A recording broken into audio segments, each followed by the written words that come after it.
Memerankan karakter antagonis, pesinetron cilik Chico Radela curhat rambut dijambak orang tak dikenal.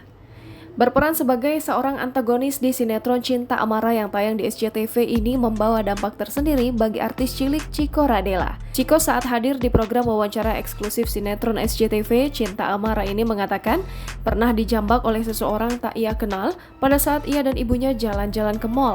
Namun pada saat dijambak diakui gadis kecil yang baru berusia 9 tahun ini dirinya tidak menangis, malah dengan sabar menjelaskan kepada seseorang yang menjambaknya bahkan kelakuan jahat yang ada di sinetron Cinta Amara hanyalah akting belaka. Chico yang masih duduk di bangku kelas 3 SD ini pun merasa lega akhirnya setelah ia menjelaskan kepada orang yang menjambak rambutnya itu mengerti.